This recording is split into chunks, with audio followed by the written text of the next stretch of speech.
आदरणीय अशोक जी, अध्यक्ष महोदय, शिशिर जी, हमारे वरिष्ठ साथीगण और सारे एडहॉक साथियों, मेरा नाम हरेंद्र कुमार सिंह है। मैं रामजस कॉलेज का ही पढ़ा हुआ।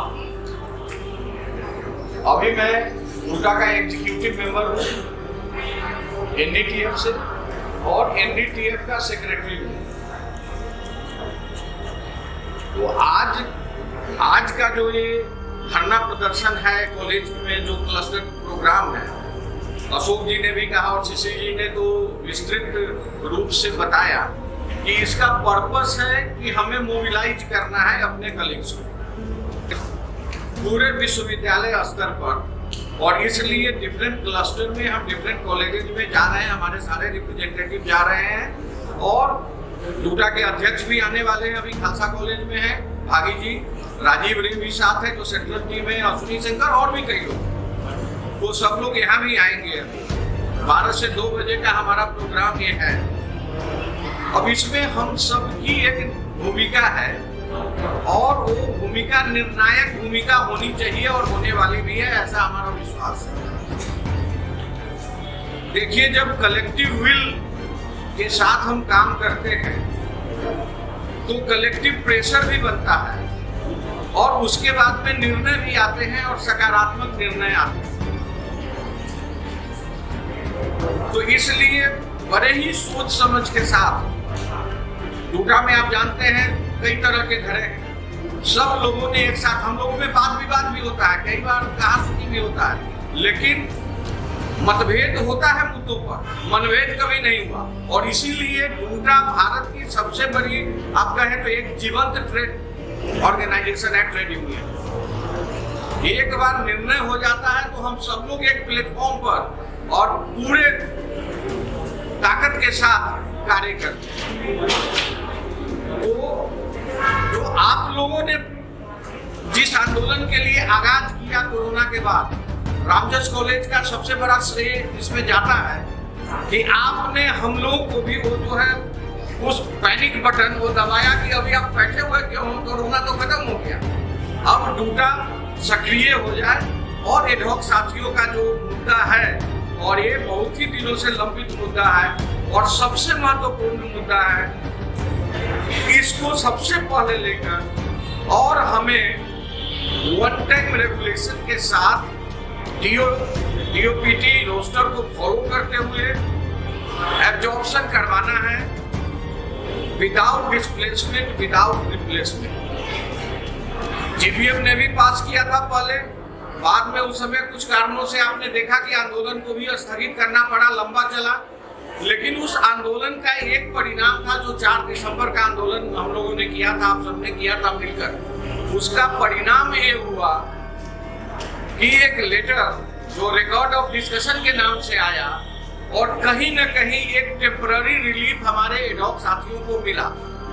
इसमें कोई गुरेज नहीं है, नहीं तो 4 महीने के बाद या पूरे 4 महीने सर पर तलवारें लटकती रहती थी कि अगला जो टर्म होगा उसमें हमें कंटिन्यू कराया जाएगा या नहीं, या 1 साल के बाद में हम डिस्प्लेस तो नहीं हो जाएंगे। तो एक सहमति कहीं बनी कि अब परमानेंट हो जाए, उससे पहले एडहॉक साथी को कोई छू नहीं सकता।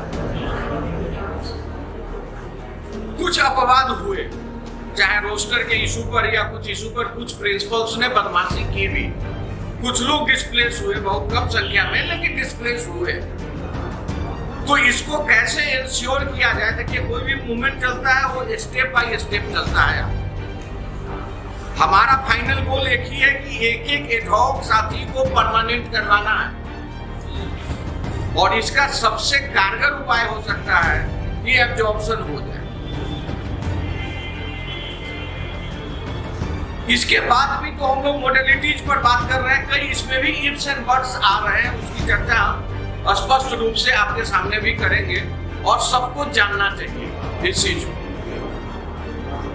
अभी पहले मैं कहूं कि ये जो धरना हो रहा है जिस प्रकार से, वो एक तरह से आपस में हम लोग एक इकोसिस्टम बनाए अपने कॉलेज स्तर पर। जो हमारे परमानेंट साथी हैं, जो हमारे एडहॉक साथी हैं, एक दूसरे के हाथ में हाथ मिलाकर आगे चले।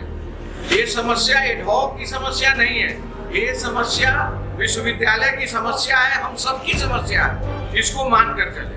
तो पहले तो हम अपने अंदर इस बात को लें कि हम एक भी एडहॉक को डिस्प्लेस नहीं होने देंगे। अगर कोई परमानेंट साथी है, कोई टीचर इंचार्ज है या कोई भी है, कोई मन बनाकर चले, हमारे छोटे भाई हैं, हमारे छोटे बहन हैं, बहुत लंबे समय से संघर्षरत हैं, तो हम इनके साथ खड़े रहेंगे और हम इन्हें डिस्प्लेस नहीं होने देंगे। एक इकोसिस्टम यहाँ बनेगा। दूसरा, हम यूनिवर्सिटी के स्तर पर भी कोशिश कर रहे हैं कि हम लोग सिस्टम के विक्टिम रहे हैं। ऐसा क्यों हुआ? मैंने आपको बताया, हमारे समय में भी जब मैं भी परमानेंट हुआ था और जब 80 के दशक में हमने शुरू किया था पढ़ाना, 90 के दशक में परमानेंट हुआ था 95 में, तो दो तीन साल लगते थे। गेस्ट एडहॉक लोग रहे, लेकिन कहीं इंटरव्यू की प्रक्रिया सतत होती थी और लोग परमानेंट हो जाते थे। तो अगर निराशा होती थी तो क्षणिक निराशा होती थी, कुछ महीने या 1-2 साल की बात रहती थी, और उसमें हम लोग अपने को समझा लेते थे कि ये हमारा सीनियर है और इन्होंने पीएचडी किया है, हम तो अभी एमफिल कर रहे हैं या एमए करके आए हैं, तो ठीक है, इनका हो रहा है, तो जब हमारी बारी आ जाएगी 6 महीने, साल भर, 2 साल के बाद हम भी परमानेंट हो जाएंगे, तब तक सिस्टम के साथ जुड़े हुए हैं, तो कहीं ना कहीं एक तसल्ली हो जाती थी और सब लोग परमानेंट होते गए एक के बाद एक। ऐसा नहीं है कि कोई बहुत स्मूथ वे था और सब लोग परमानेंट। ये प्रक्रिया जो बंद हो गई, अपॉइंटमेंट की प्रक्रिया जो बंद हो गई, और दिल्ली विश्वविद्यालय में ही बंद हुई। आप देख लीजिए, भारत के सारे विश्वविद्यालय में अपॉइंटमेंट हो रहा है, सारे सेंट्रल यूनिवर्सिटी की बात मैं कर रहा हूँ, सब जगह अपॉइंटमेंट हो रहे हैं, हुए हैं। और दिल्ली यूनिवर्सिटी के विभिन्न कॉलेजेस में 2 बार 3 बार एडवर्टीजमेंट डाल दिया और नहीं हुआ। और आप देखें, जब अपॉइंटमेंट 14-15 में हुआ भी था तो 900 कुछ लोगों के अपॉइंटमेंट हुए थे। उसके बाद में कोर्ट में मामला चला गया, लंबित हो गया, अपॉइंटमेंट रुक गया। उसके बाद में एक महोदय आए जो वाइस चांसलर बने, और उनके नकारापन के कारण सारी व्यवस्थाएं जो है चरमरा गई, और सरकार को हम लोगों ने बाध्य किया कि इस वाइस चांसलर को हटाया जाए। भागी जी ने बहुत ही महत्वपूर्ण प्रयास किया, आप सब जानते हैं, और सारे लोग मिलकर इसमें ऐसा किया कि या तो काम करे वाइस चांसलर, नहीं तो बाहर जाए। और उसके बाद में वाइस चांसलर सस्पेंड हुए, वाइस चांसलर है। इसमें किसी भी एडहॉक साथी का दोष नहीं है कि इतने लंबे समय तक वो एडहॉक के रूप में कार्य कर रहे। तो अब जो आपने पहल किया है, आपने जो पहल किया है, इसी को हम आगे बढ़ा रहे हैं। डूटा आगे बढ़ा रही है।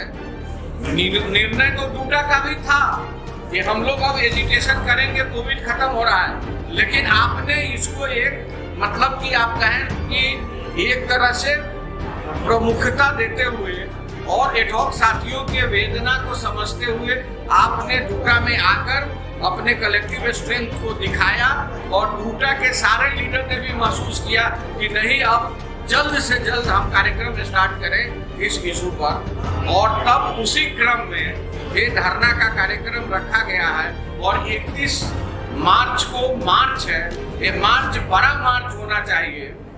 और यदि हम प्रेशर बनाने में कामयाब हो जाते हैं, सरकार पर दबाव बनेगा और सरकार बाध्य होगी, हमें बुलाएगी सरकार, हम बात भी करेंगे।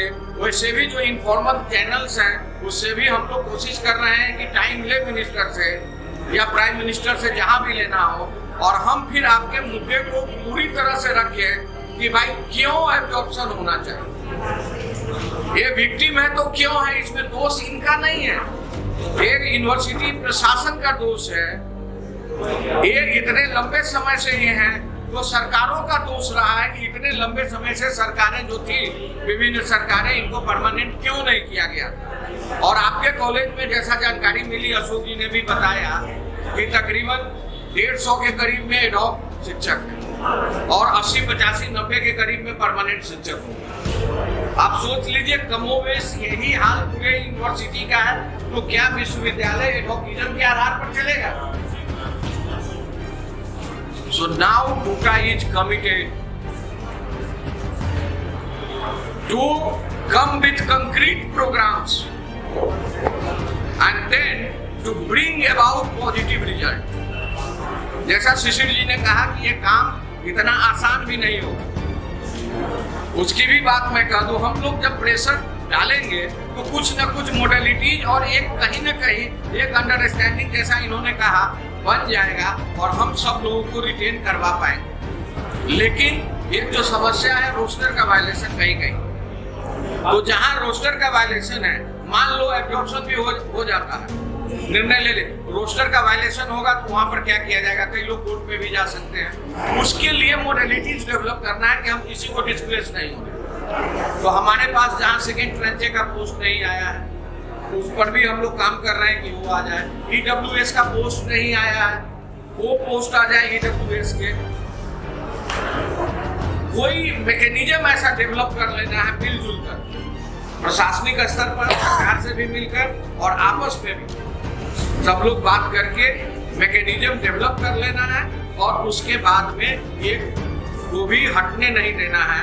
सब लोग हमारे सिस्टम के पार्ट हैं, हमारे कलीग हैं और हम सब लोगों की एक की वेदना हम सबकी वेदना है और इसी उद्देश्य से कार्य किया जा रहा है। तो जब दबाव हमारा बनेगा तो मोडेलिटी जो भी हो, जैसे भी हो, लेकिन अपॉइंटमेंट सबका होना है, यही सोचकर हम लोग आगे बढ़ रहे हैं और यही सोचकर हम लोग चल रहे हैं और आपसे भी विनती कर रहे हैं कि आप सब लोग भारी संख्या में आए। हमेशा जब एजुकेशन हुआ है तो रामजस कॉलेज का एक महत्वपूर्ण स्थान रहा है उसमें, और सही ही कर रहे थे अशोक जी और शिशिर जी। बस भर के लोग जाते रहे, यहाँ से भी दूसरे कॉलेजेस से भी लोगों का पार्टिसिपेशन होता रहा है। तो 31 तारीख का जो हमारा आंदोलन है, जो मार्च है, उसमें हम कोई ढिलाई नहीं करें। जो हमारे साथी यहाँ हैं वो अपने और जो कलीग्स हैं उनको इस बात के लिए कन्विंस करें।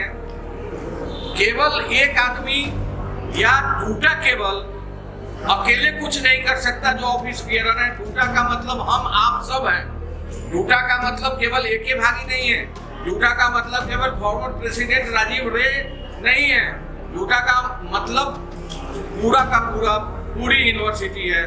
तो इसमें हम सबको सहयोग करके और आंदोलन को एक तरह से आप कहें तो धार देना है। और जब 4 दिसंबर 2019 की तरह का धार हम आंदोलन को दे पाएंगे तो जैसे हमने ये लिया था कि डॉग डिस्प्लेस नहीं होंगे, कम से कम रिकॉर्ड ऑफ डिस्कशन आया, तो इस तरह की भी बात हो सकती है कि ये डॉग हटेंगे नहीं। हाँ, मान लिया कि 1 लाख एप्लीकेंट है या 50,000 एप्लीकेंट है, अभी कोई अपॉइंटमेंट की प्रक्रिया शुरू नहीं हुई है, एडवर्टाइजमेंट आ रहे हैं, ऐसे पहले भी आए हैं, नहीं हुआ है। तो एक कहीं ना कहीं मोडेलिटीज डेवलप हो जाए, कहीं ना कहीं अंडरस्टैंडिंग डेवलप हो जाए और उसके बाद में जो भी निर्णय होगा सामूहिक स्तर पर सबके हित में वो कार्य किया जाएगा। लेकिन बेहतर होगा कि अगर एब्जॉर्प्शन हो जाता है, लेकिन अगर वो चैलेंजेबल हो, लीगली टेनेबल नहीं हो, तो दूसरे विकल्प क्या होंगे उस पर भी काम करना हो सकता है। लेकिन हमारा उद्देश्य ये है, उद्देश्य एक ही है और उद्देश्य है कि हमारे साथी निकल ना पाए, सारे लोग एडजस्ट हो। इसलिए फिर से मैं आप लोगों से अनुरोध करता हूँ टूटा की तरफ से कि आप सब लोग 31 का जो मार्च है उसको सफल बनाएं। धन्यवाद।